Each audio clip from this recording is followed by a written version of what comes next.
Attention, everybody. The views and opinions expressed on this show are not necessarily those of Acts Ministry, Acts Media Group, and or their affiliate and subordinate ministries and or nonprofits. And this is new. It is not recommended that any children watch this show unattended, as the content may be considered an adult topic. So please, let your kids watch, but be attentive. Now, here he is to talk about terrorism, Dr. Steve Albrecht. Thanks, Producer Matt. Welcome to Crime Time. This is Crime Time Podcast Episode 66. I'm Dr. Steve Albrecht, joining you from the Acts Media Group studios in Springfield, Missouri. It is a frosty morning this morning. We're going to talk about terrorism. So for this hour, I'll be talking about terrorism awareness, which is our sense of looking at the possibility of domestic terrorism in this country, and international terrorism is always preceded by surveillance and preceded by activities that a reasonable, intuitive person would look at and say, this seems unusual. And we get the whole message from the feds, the FBI, and the Department of Homeland Security, which is if you see something, say something. We will talk about what that means. So I will be talking about terrorism awareness and kind of the sense of community and neighborhood that we have to have as we look at this issue. We tend to focus on international terrorism, looking at things that happen overseas, especially in the Middle East and a lot of countries, you know, in Africa and Latin America, where there's a lot of turmoil and tension. But there's just as many domestic terrorist groups in this country, and there are international terrorist groups that recruit and send folks over to here to work and learn and infiltrate, whether it's the Chinese or from Middle Eastern countries and African countries, Latin American countries, where and former Soviet bloc countries, where they send over people to become involved in our American jobs and our American way, and to figure out ways to get information and intelligence information back to their home states, their home countries, where it's part of their terrorist activities to develop information and intelligence about us. So we'll talk about domestic terrorist groups here, international terrorist groups, and we'll look at the 15 warning signs, and there's more, but I have a good list of 15 warning signs for potential terrorist activities that we may see as we go about our daily lives. This includes evidence of surveillance, being watched by groups of people or one or more people, boundary probing, which is testing or being able to get past security, get past security devices, get past security personnel, get past employees into businesses and things like that. And we'll look at aviation surveillance. Drones is a concern these days for people that are using drones for surveillance, and also to gather information from a terrorist perspective, how they can use drones to actually drop bombs and things like that, getting to be a concern.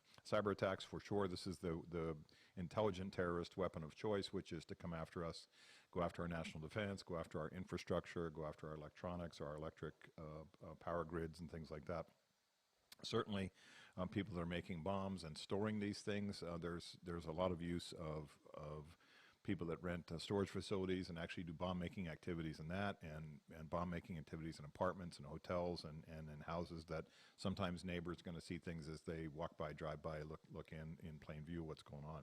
And then also diversionary activities or crimes. I'm looking kind of as a diversionary activity as an example of the Christmas Day bombing in Nashville, Tennessee, where this guy who put the bomb inside the RV, warned about what he was going to do and did it, is kind of one of those activities that this may happen at one part of the city, and all the resources, paramedics, firefighters, cops, move towards that location in the city, and then the secondary device is set off somewhere else. We've seen that a lot in Europe, where there's more than one device, and the folks at the Irish Republican Army and the IRA struggles in the 60s, 70s, and 80s between the Protestants and the Catholics were the ones that really specialized in that kind of attack, which is one attack which diverts the resources, and then a second attack 5 miles away or 10 miles away, which causes even more chaos. And so we've seen that in Europe as well. One of the things we have not seen, thankfully, so far in the same level of detail and use as we've seen overseas, especially in Europe, is the use of the car as a terroristic device, not necessarily a car bomb, but a car as to run people over. We've seen it in London and other cities, France, those places where folks get run over trying to flee from a terrorist activity, where this person either uses the car, the truck, as a device to kill people, or runs over folks and then sets off the bomb inside the car as well. So that's certainly a concern, vehicle-borne terrorism as well. So we'll talk about how and why we need to continue to be vigilant about domestic terror groups and international terror groups and our concerns in this country, especially in this time of great political turmoil in our country here, that these folks are now watching overseas and trying to figure out where we are vulnerable. So thanks for listening to Crime Time, where we talk about crime and crooks and cops and personal security, your personal security. We talk, about some dangerous people and lots of heroes. We'll even mention a few stupid crooks. We'll talk about what you need to do to keep yourself and your family and your home and your business safe from crime and violence. As always, you need to be vigilant at home and at work and in your neighborhood, in your community, at your kids' school, college campus, at work, and even on the road. This show exists to make you feel more empowered, more secure, and more educated on security issues and the criminal justice system. As background, I worked for the San Diego Police Department for 15 years as a patrol officer, a reserve sergeant, and later as a domestic violence investigator. I now work as a training consultant, teach training workshops, webinars, focusing on human resources and employee coaching, workplace violence, and security issues at work. I've written 24 books on business, workplace violence, police subjects, and guns, all of which you can find on Amazon. My 3 gun books are available on Amazon Kindle. You can always reach me at my website, crimetimeradio.com. Crimetimeradio.com. Send me an email. Connect with me on LinkedIn. And you can find past episodes of the show on SoundCloud and new ones on my YouTube channel as they post each time. So let's talk a little bit about some kind of history of terrorism that we've seen in this country. A lot of stuff involving bombings. Certainly, think about the first World Trade Center bombing in February 93. That was the precursor, the foreshadowing of 9/11, which happened 8 years later in September 01, 9/11, which is, the biggest terrorist event that we've had in the history of the United States, on the same par as Pearl Harbor in 1941. So the first February 93 World Trade Center bombing involved a truck bomb that was put in the World Trade Center parking lot. And the folks in the Clinton administration and the international terrorism and intelligence experts would just did not put the signs together and seeing this as a foreshadowing. And in retrospect, that they talk about having missed a lot of the warning signs about how this became the precursor, the foreshadowing for 9/11. We look at the Oklahoma City bombing in 1995 that took down the federal building, the Murrah building there in April of 95. Timothy McVeigh, who was executed for that crime later on. If you have the opportunity and the courage and the guts to go to the Oklahoma City bombing memorial, you should do it. And some time in your life, if you can pass through Oklahoma City on your way to somewhere else, go look at that memorial. I looked at it in about 7, 8 years ago with my police partner, and we went to the outside where I have all these little chairs that represent the pediatric deaths, the kids that were killed in that bombing, next to the adult chairs. And so that's the marker, the symbolism. They use little chairs of dead kids and adult chairs sitting out in this kind of open field next to the building where the site was. And it was so powerful for me, so touching, I couldn't go inside the building. I could not.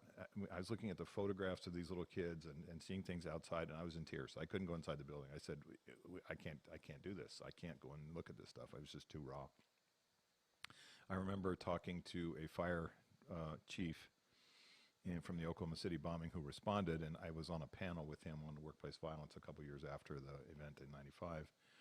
And he said he would stand in the shadow of the building, as the shell of that building at the crime scene, and listen to the building creak, and it was just like out of a horror movie. And so when he would hear at home doors creak, or he would open the dishwasher and it would creak, it would take him back to that time and space, which is just a horrific sort of an imprint that he had.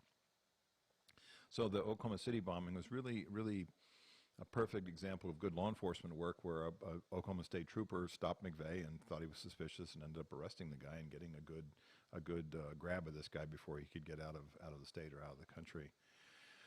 Certainly 9/11, huge terrorist event with plenty of planning and plenty of expertise by these people. I mean, they trained themselves to fly, commercial jet airplanes, for God's sakes, and to take over these things and turn them into bombs.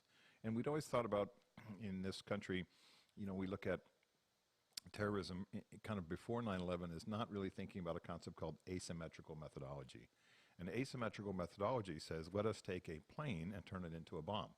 And we don't really think about those kind of ways. We think about bombs in this country as part of a terrorist's, toolkit. But to turn a plane into a bomb, or to turn a virus into a terrorist device to release upon the world or the country is asymmetric methodology. We don't usually think in those terms. So when you think of asymmetric methodology, you look at the Vietnam War, where we wore uniforms and the bad guys in Vietnam did not. And when you look at the war on terror, where we wear uniforms and the bad guys in Iraq and Afghanistan do not, that's an example of asymmetric methodology, which is they hide inside hotel or hospitals and orphanages and places where we wouldn't shoot into the building. So that's asymmetric methodology, that they think outside a different box than we do, especially when it comes to the rules of engagement. So we are sometimes behind the curve because they are always thinking about ways to be more clever, to injure or kill people, to disrupt the government, and oftentimes we don't think about the possibility of those things until they happen. And then we are behind in terms of the methodologies that we have to create to stop them, the things that we have to do in terms of vigilance and equipment and policies and training to stop them. Think about the domestic terrorist activities of a workplace violence or a school violence perpetrator, which is to come in and shoot up a school, come in and shoot up a movie theater, come in and shoot up a mall. And it's an act of domestic terrorism, which is to terrify thousands of people, frighten people, disrupt businesses, put a tremendous strain on our law enforcement and hospital resources. Again, those are examples of this asymmetric methodology. So then we think about a guy like Ted Kaczynski, the Unabomber. 16 bombs that he created and detonated or set off to detonate themselves, because he was a pretty clever guy about this stuff, from 1978 to 1995. He was arrested in 96 when his brother recognized the language of the manifesto that was published, I think, in the New York Times, which was one of his demands. So he killed 3 people and wounded 24, the Unabomber, and he was sentenced to 6 life terms in prison. We have Eric Rudolph, the Olympic Park bomber in Atlanta in 1996. Pretty interesting movie done by Clint Eastwood about that whole situation and the security guard that was railroaded into that, being blamed for that crime. Very, very worthwhile movie to watch. Then we have the Nashville bomber here, Christmas Day here in 2020, kind of the last, screw you to the year 2020, another horrible event to cover all the horrible events that have happened in 2020.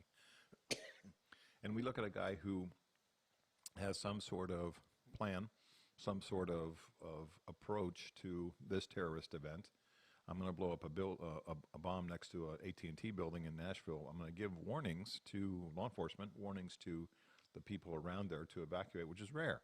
It's very unusual for these types of perpetrators to do this. They usually take action and then they claim responsibility later on.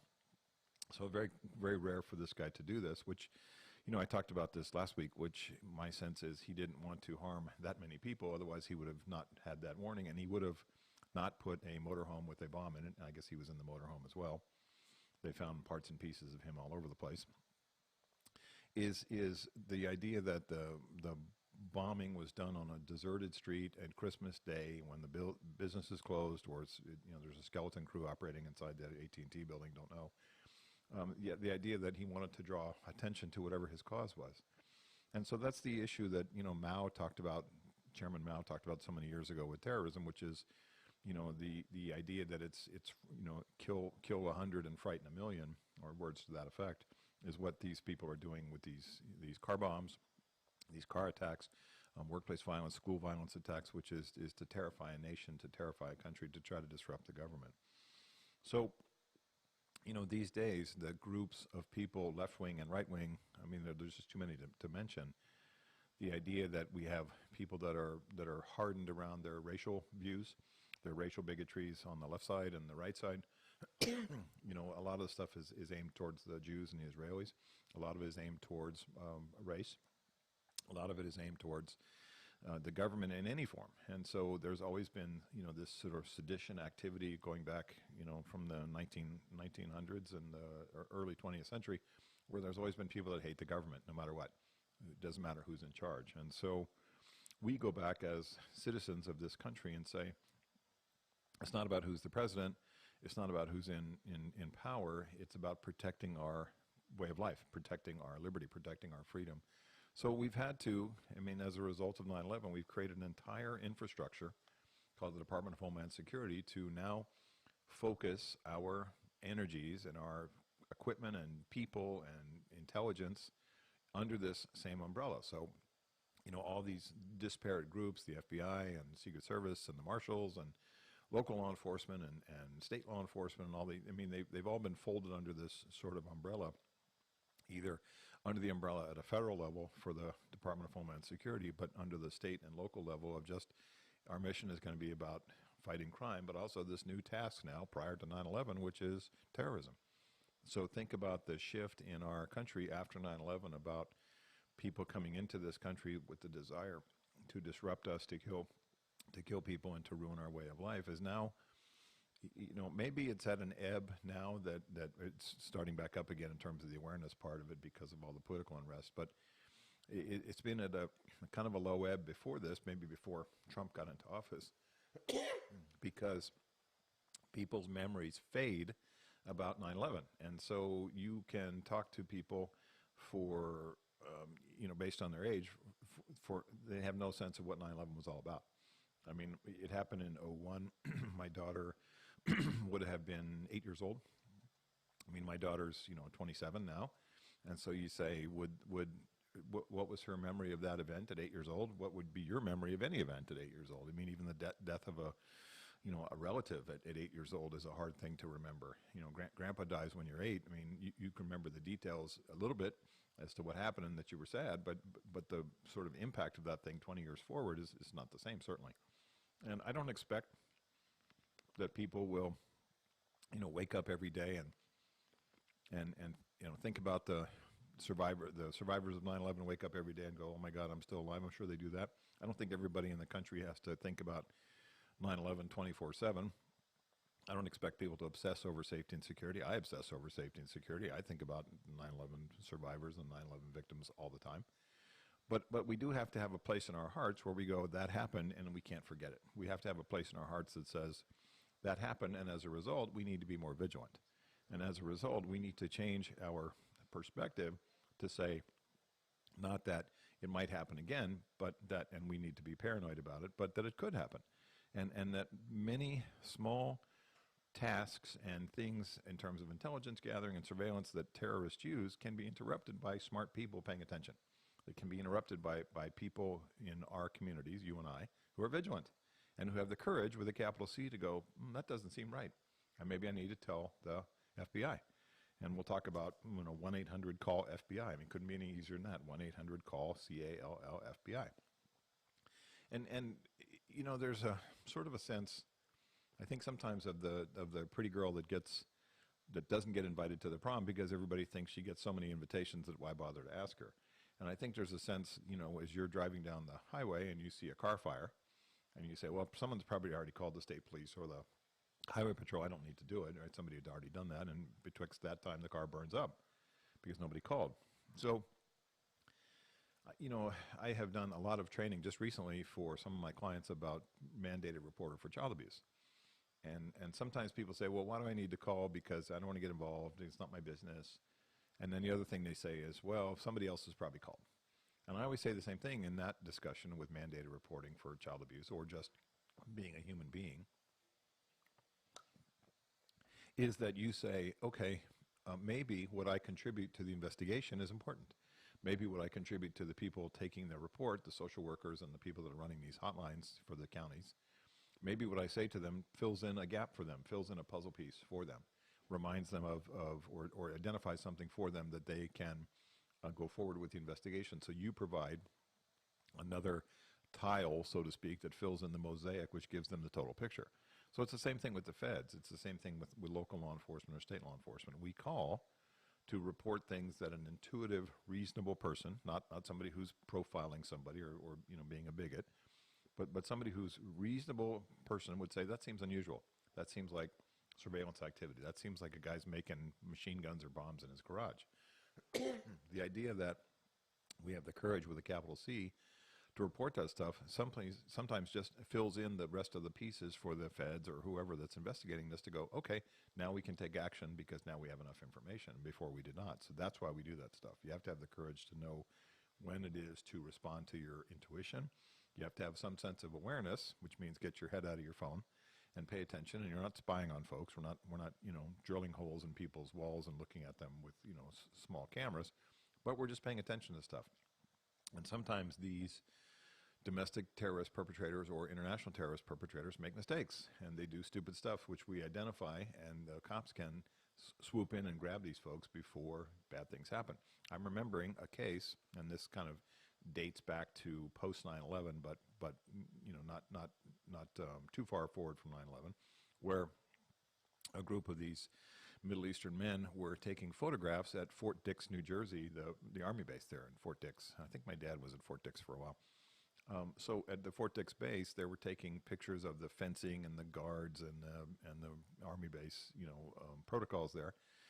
And, like idiots, they turned the photos in at Walgreens or some drugstore to have the photos developed. Well, some guy who's doing the developing says, well, here's a bunch of Middle Eastern cats standing around pointing at things that are at an Army base.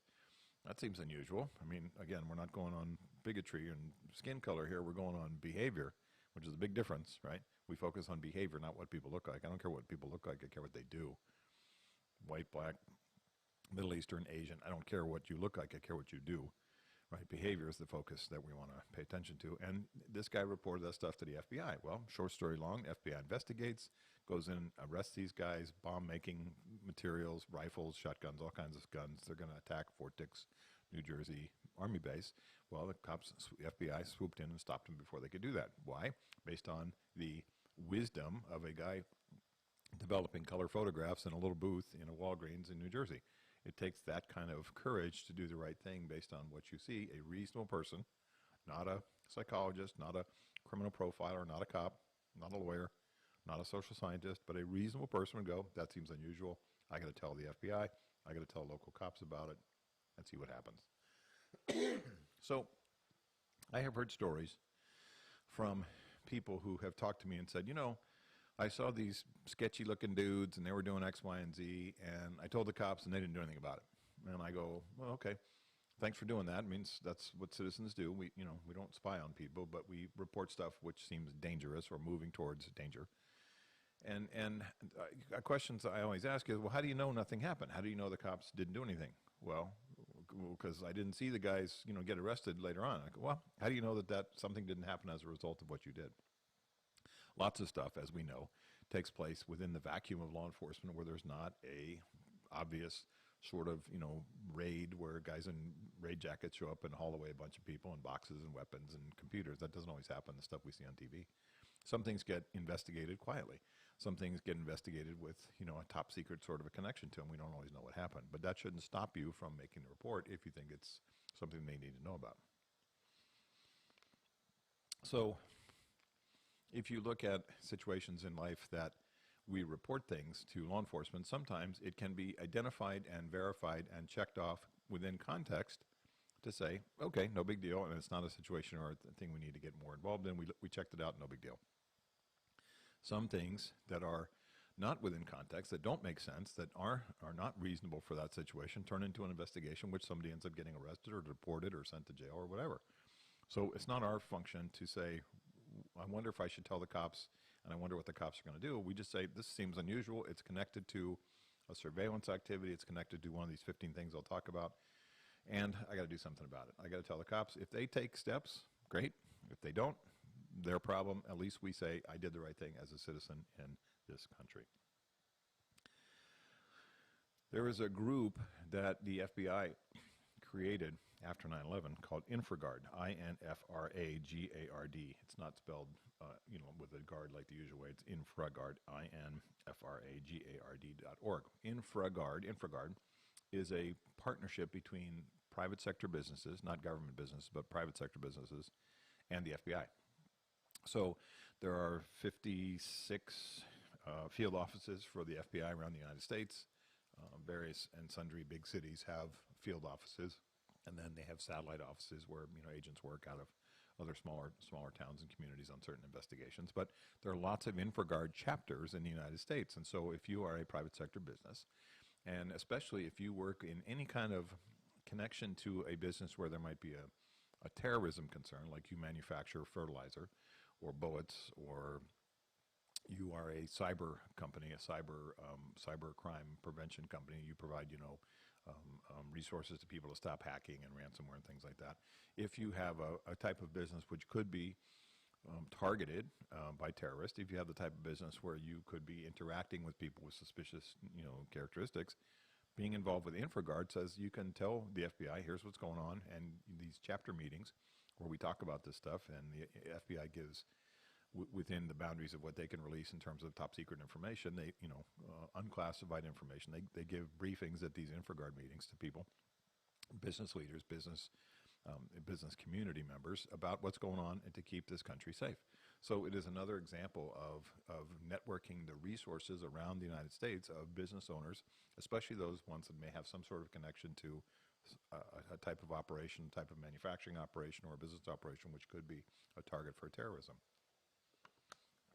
But you could say, I work for a real estate office. Can we be a member of InfraGard? Sure. It's all about awareness, and it's all about awareness building where you see things and your business neighbors see things which end up being something that you report to the FBI as a way to say, this seems unusual, you guys got to take a look at it. So let's look at some of the warning signs for suspicious activities. I have 15 here. There are certainly more. But when we look at some of these things, we go back to sort of the main message, which is protect your country by, the mantra which we have always seen, which is see something, say something. Well, the idea that we can report to the FBI, we can report to specific law enforcement agencies, we can call our local sheriff's department or PD, and I think sometimes you may need to be, especially if you don't call 1-800-CALL FBI, 225-5324, that's the under number, 225-5324. If you don't call the FBI and you call local law enforcement, you may get a dispatcher, you may get a secretary, you may get some cop who's on light duty for a back injury, and so you may need to be pretty, what's the word I'm looking for, concise and focused on telling your story as to what you saw, and asking them to take as much information as you can give them so that they can do something about it. Now, screening in these types of phone calls is critical because someone says, it sounds like BS or there's nothing to worry about. I always say, well, could you pass it up the line? Could you at least, notify your bosses? Could you at least notify the patrol captain? Or could you at least notify, somebody in the federal law enforcement? And that's by calling the FBI or the Secret Service or, U.S. Marshals. If you have tips about people or situations or events, at least at the federal level, it's going to get investigated. You look at events connected to the Nashville bombing on Christmas, you can guess how many tips, hundreds of tips, came into the ATF and local law enforcement and the FBI about investigating this guy so that they can put together a composite and a profile of what this guy was all about who did this event, this bombing. This happens because they can maximize the resources. And remember, on a past show, I had Chris Holland, who is a retired FBI agent, said, the FBI can stop on a dime and put 4,000 agents on one event like they did in, the Atlanta Olympic bombing. They can put 4,000 agents on one event at the drop of a hat. So they have tremendous resources in the federal level to do certain things based on the information that they get. So let's talk about some of these warning signs. Aviation activity is one of the warning signs. Somebody operating drones, or if you see, and guys have done this. They've rented airplanes, or they've rented pilots, or they've rented helicopter pilots to fly. And maybe it's just another gig to the helicopter pilot, but maybe it's something that the helicopter pilot sees and says, well, this is unusual. These guys keep wanting to fly around this electrical power grid, or want to fly around this water treatment station or something like that. So drones in itself is not a terrorist activity, obviously. We're talking about context here. But if you see drones flying over a resource like a police station or an electrical power plant or a certain type of business where you go, well, that seems unusual that they would do that. Maybe that's something that we pay attention to. Maybe that's something that you report. It certainly could be measured within context and go, no, that's a real estate guy and he's taking photographs for his client because he's selling the warehouse. No big deal. But sometimes you go, that seems unusual that they're focusing on a certain type of flying a drone around a certain type of business. Surveillance is probably the biggest one. And if we see evidence of surveillance, this is people sitting in cars. This is people with binoculars taking pictures, videos. There's not a usual reason for people to be clandestine in those types of activities. If you're taking pictures of a house for a real estate ad, I mean, you get out and you put up signs and you're posing people and you're moving things around, and it seems like obvious context that's what you're doing. We're talking about folks sitting in cars and vans and trucks and campers and RVs that are taking photographs, videos, measuring things, seem to be writing stuff down that you're like, well, that seems unusual. They're only taking videos when the security guard comes out to the front gate. Evidence of surveillance towards a business, especially a critical business, whether they're going to target a police station or they're targeting a utility, they're targeting a company that does network, provides IT systems, things like that. Those are the targets, and that's oftentimes terrorist behavior is preceded by surveillance. There's a breach, something that security guards catch a guy trying to do a break-in or catch a group of guys trying to break into a certain target. There's an attempted intrusion, attempted breach where these guys are trying to either make a test run to see when the big day happens, or they're just trying to get in to steal information or steal equipment or get things that may help them. So imagine the type of equipment that these guys might want to steal for terrorism. They break into an excavation company to steal dynamite. They break into a company that manufactures poisons. They break into a gun dealer. They break into a company that they can steal laptops, tablets, cell phones, things like that. Those are the types of things that these guys break into. Acquisition of expertise. That's an interesting kind of a thing post 9/11. These guys, these terrorists went to the 19. They went to several of them. They went to flight schools and said, "I want to learn how to fly jets." And so, I mean, imagine the training you have to go through from private pilot's license to multi-engine license to jets. I mean, there's a lot of work. I mean, this is not a I'm going to do this over the weekend thing. This is a concerted effort over several years to get the training necessary to be able to fly a passenger airliner into a building, or a passenger airliner into the Pentagon, or a passenger airliner over Pennsylvania. So it's not, again, we're not profiling people. We're not targeting people based on race or religion or anything like that. We're looking at behavior and say, why would somebody in the 9/11 context, I mean, we if you look at the 9/11 Commission report, which is a fascinating book, and it reads like a spy novel. I mean, it's been almost 20 years, but it reads like a spy novel. If you read the 9/11 Commission report, there's some sense that when these guys went to flight training school, they told the trainers, "I just want to learn how to fly the plane. I don't want to have to take off or land. You don't have to teach me to take off or land." Now, if you're a pilot, wouldn't you say, well, that's unusual? Especially in the light of 9/11, you would say that's example of acquisition of expertise, which is concerning to us. So we have breaching or attempted intrusion. We have surveillance. We have aviation activity. Eliciting information. So asking questions about security, asking questions about security devices and protocols and procedures. Asking questions about when the security guards change shifts and what kind of guns these cops carry, things like that, that normal people don't typically ask questions or take notes about. Sometimes these people are so obvious in their eliciting information that it sets off a warning sign for us. Why would these folks be asking questions about when the armored car gets here? Why would these strangers be asking questions about how often the police come by, stuff like that? Again, all this stuff goes back to context. If it's contextually reasonable, no big deal. You're not calling the FBI for that. If it's contextually unreasonable and it sets off an intuition thing that seems unusual to you, then that's when you make the call. Misrepresentation. This is a concern to me. We've seen people wear uniforms, police uniforms, military uniforms. We've seen people dress like delivery drivers. We've seen people wear other types of uniforms where you would say, oh, that must be the delivery person who's coming here, and it's not the actual guy.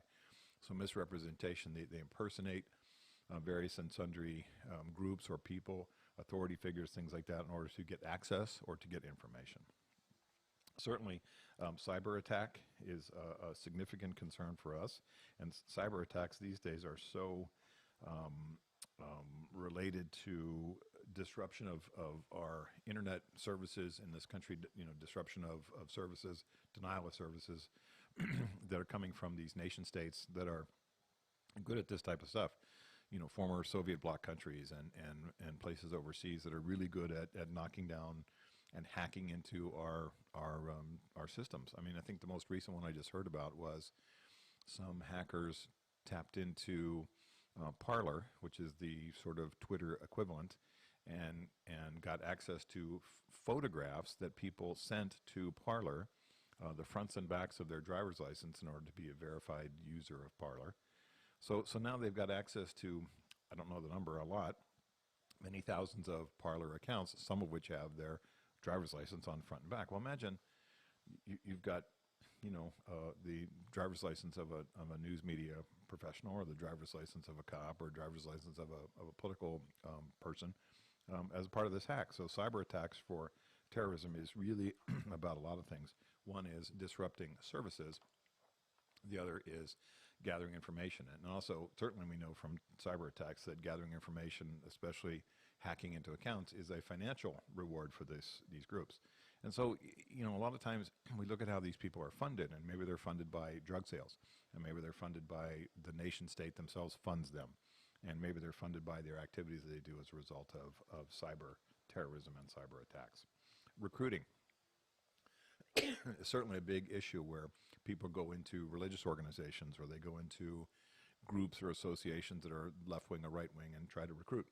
We saw this in the skinhead movement for the KKK. We saw this in left-wing and right-wing groups connected to, especially American Nazi Party in the United States, things like that, where there's recruiting going on all the time, where they're trying to get new members, they're trying to get new money, they're trying to get new support, they're trying to get new guns, they're trying to get new sort of recruits that buy into their twisted way of life so they can go off and harm other folks. Certainly, sabotage, vandalism, tampering. We've seen people, cutting the fence at water utilities. We've seen people, climbing over the fence and trying to pour things into reservoirs and lakes. We've seen people trying to get into locked storage facilities where chemicals are stored or explosives are stored. We've certainly seen people breaking into gun stores. We've seen vandalism and sabotage connected to sort of this boundary probing and testing and that type of thing, so that they can see what our response is as a law enforcement response or a firefighting response. Another one would be theft, or a loss, or some type of diversion in one part of the community, which creates an opportunity to steal at another part of the community. I mean, if I'm a smart terrorist, I rob 5 banks in 5 different parts of a large city. I mean, big bank takeovers, like, guys come in with shotguns or automatic weapons and semi-autos and take over a bank and, tell everybody to get down and get as much money as possible, and do that 5 times at the exact same moment. And think about in cities like New York and Los Angeles and Chicago and Atlanta, and places where there's tremendous traffic. I mean, if you set a diversion, just watch some of the Batman movies for examples of how they do this. If you caused accidents at certain parts of the city in certain key areas while you were doing a bank robbery, the police couldn't get there. I mean, think about how hard it is to get across one part of Los Angeles to another, even on surface streets. And so if you were able to stage accidents with buses or semi-trucks or vans or things like that, where you're blocking key intersections and key access points onto the highway, and you're doing bank robberies at the same time, a tremendous chaos that you would create. So that's part of their world as well: theft, loss, and diversion. Threats, and sometimes the issue for us is not the expressed threats. I'm going to blow up the building, but the implied threats, which is people say things like, "You haven't heard the last of me," or "This isn't going to end well." Stuff like that we need to pay attention to. These are related in the work that I do to workplace violence threats, school violence threats, threats to employers, post-termination, threats to harm people that we have employed, or students. There's kind of 2 different types of people who make threats. One group is we call howlers. They draw attention to themselves. They try to be provocative. Their function is to be larger than life and to scare people. Those are not the folks that typically act out. They're not the folks that typically strike. The ones that concern me are the hunters. Hunters are people who work in stealth. Hunters are people, and I mean, think in the real life, how do hunters function, right? They put on camouflage and face paint, and they crawl around the woods and they shoot Bambi, right? The idea that hunters work in stealth says they don't make and express threats. They make implied threats. They don't threaten the target directly. They may leak information to third parties about harming the target. Those are the things we have to have the courage to report. There is an exception, to the mantra that howlers don't hunt and hunters don't howl, which is domestic violence. And in those situations, when somebody says, I'm going to kill my ex-wife, or I'm going to kill my current girlfriend, or I'm going to kill this woman who broke my heart, we pay really careful attention to that because those people lash out. And you know the mantra there, which is if I can't have you, nobody else can. So expressed threats are certainly a concern and a warning sign, but from my perspective and from the terrorism prevention perspective, we're looking at implied threats, which is we hear leakage. We hear someone leak information to another person at a bar or a restaurant or at some kind of activity or a meeting or something in the community that we hear where one person leaks what they're going to do to somebody else. Now, why do perpetrators in terrorism and violence, why would they leak information? Sometimes they can't help it. They just want to tell somebody. Sometimes they want to recruit or develop more information, or they think this person's going to help them get their task accomplished. And the other reason they do it is because sometimes they're testing as to what this person's response will be. Are you going to go tell the cops on me? Are you going to help me in what I'm trying to do, et cetera? So threats are a big part of this. Eliciting information. So good terrorist intelligence groups, especially people that have counterintelligence and intelligence training, are good at social engineering. So they can call a company and figure out a way to get the passwords to get into the mainframe system. And this happens all the time. People reveal stuff over the phone. They reveal stuff over the internet. They reveal stuff on emails that they get questions for. Good terrorist activities, especially related to cybercrime, are really good at gathering information from people as to what they're trying to do. Materials acquisition and storage. And so you think about terrorist activities, they've got to store bomb-making devices. They have to store bomb-making equipment. They have to store fertilizer, or they have to store gasoline.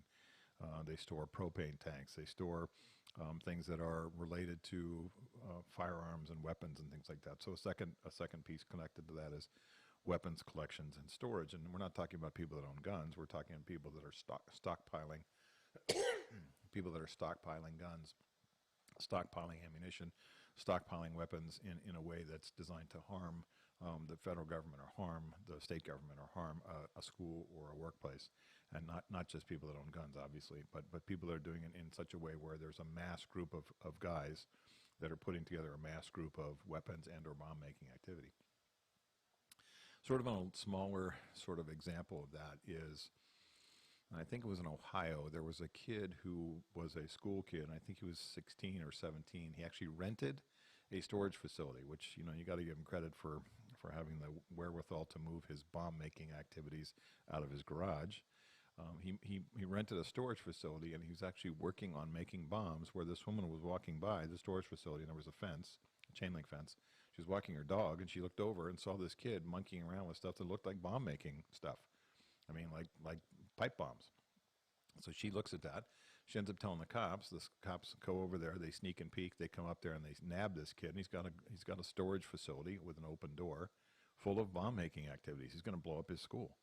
So you know, the parents are like, well, he was tinkering with something in the garage, and then we didn't see it anymore, which means he moved it. You know, the collection of materials there to another place where he could work in peace while he made these bombs to blow up his school. So imagine these types of activities at a larger scale. Bomb-making activities, weapons collection, weapons storage for these guys that are getting ready to harm a federal target, harm a local target. And then the last one is sort of a sector-specific incident, which is they go after certain types of facilities that they have targeted, which could be utilities, it could be IT, it could be water, it could be, think about where we are most vulnerable. A trucking company that delivers to a huge warehouse facility for food that we take down. That these guys are attempting to take down places where we store lots of things that we need for food service and things like that, where there's a sector-specific incident where they target, whether it's a private sector company or a public government company that provides services to people, to shut down the city, to shut down the nation. So when we look at these activities here, these 15 things, it's all about what fits in context and what it seems unusual to you. I'm not asking you to be an FBI profiler. I'm asking you if you see something in a reasonable person, not a psychologist or a cop or a lawyer or a social scientist, but a reasonable person would say, that seems unusual, I'm going to tell somebody. 1-800-CALL-FBI is our perfect choice. So if we see something, say something. The idea of paying attention to those types of warning signs, then things that you say, that seems unusual and it's keeping me up at night. I have to have the courage to tell local law enforcement. If you think it's related to terrorism, you call the FBI, 1-800-CALL-FBI, and you make your report. That's what reasonable citizens do. That's what people do to protect this country and our way of life from domestic or international terrorism activities. So one of my favorite parts of the show now, Crime Time's Stupidest Crook of the Week. Here's where I get to talk about some of our dumbest criminals who managed to get themselves arrested based on their monumental stupidity. Okay, a Connecticut woman, 64 years old, was arrested for driving while under the influence of alcohol, and she was headed to the liquor store where she was arrested again. I think it was about 5 hours difference between the time, between the first arrest and the second arrest happened about a 5-hour difference. 64-year-old woman in Connecticut crashes her Lexus sedan into a parked car at 2:30 in the afternoon. Police smell alcohol in her breath. She is given a field sobriety test, and she's taken to the police station. She blows a blood alcohol level of 0.23. Now, 0.8 is the national arrest level for blood alcohol for drunk driving. She's at 2.3, 3 times the legal limit. That's a lot of booze. She's charged with DUI and possession of a controlled substance for a painkiller that was discovered in her purse. 6 hours later, she's arrested. She heads to a liquor store. The cops pull her over again after she leaves the liquor store. She blows into the blood alcohol thing again, the intoxilizer, and her blood alcohol level was 0.09, still above the legal limit. So she had to have drank, on the way to 6 hours. You can still be pretty drunk. She may have drunk probably on the way to the liquor store, the way home from the liquor store, and then get pulled over by the cops. So she's at 2.3, and then 6 hours later she's an 0.9. So taken to jail for drunk driving second time in one day. That's an expensive arrest. The average drunk driving arrest is like ballpark $8,000 to $15,000 in terms of fees and court costs and attorneys, depending on what city or county you're in. So 2 of those is a little expensive. I would argue this woman has an issue, no shock here, with alcohol. My partner and I in San Diego arrested a guy for domestic violence twice in one day, twice in one shift. We worked 10-hour shifts. We arrested the guy about an hour into the shift, and he made bail. About 7 hours later, we arrested him a second time for hitting his girlfriend. She let him back into the house the second time. She actually bailed him out of jail. So he hit her once, and then about 7 hours later, we arrested him for hitting her again. So it is possible to get arrested twice in one day for all kinds of things. Let's test your Crime Time IQ with this week's Crime Quiz question. For Crime Time, who portrayed the first police officers in the American movies? Who portrayed the first cops in the American movies? The Keystone Cops, often spelled Keystone with a K and Cops with a K, are fictional, humorously incompetent policemen featured in silent film slapstick comedies produced by Max Sennett for his Keystone film comedies. The first one was in 1913. They were created as film characters for the silent movies in 1912 and first appeared in a movie in 1913, and they ran a collection of goofball comedies, which were the biggest, along with the biggest movie stars of the day, Charlie Chaplin and Buster Keaton and Harold Lloyd and those folks. And the Keystone Cops ran from 1913 until 1917. So the first cops portrayed on screen, on the big screen, were the Keystone Cops in 1913. This week's Crime Time safety tip is all about the IRS. It's important to remember that the IRS will never contact any taxpayer by email or by telephone. It's a scam. If you get stuff by email or by telephone, it is a scam. They're trying to get your social security number or get you to pay some sort of a fee. It is a scam. They will always contact you by U.S. mail, and you cannot email, and I know this from example, you cannot email the IRS. They will not correspond with you by email. They'll send you certified letters that you have to sign for, but they'll never call you at home or work asking you for money. They'll never send you emails asking for money or to sign on or to create an account or to give up your personal information. So do not look at or open any emails that come from the quote IRS. They're not coming from there. Don't answer any telephone calls that come from scammers supposedly to be the IRS. That's not how the IRS contacts you. So thanks for listening to this episode of Crime Time. I encourage you to go to my website at crimetimeradio.com. Send me an email with questions or topics you want me to cover on future shows.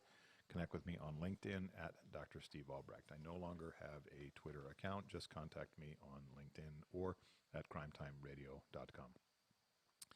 In our world, there are sheep and shepherds and wolves, and too many people are sheep and too few people are shepherds. There are lots of wolves out there. There are not enough police officers or sheriff's deputies to protect us all. You need to be a shepherd. Take care of yourself and protect your family, your loved ones, your friends, and your coworkers. Pay attention and be prepared to defend yourself with legal force if necessary. Be a good witness for the police if you see a crime. Stay safe and aware and alert at home, at work, at school, and even on the road.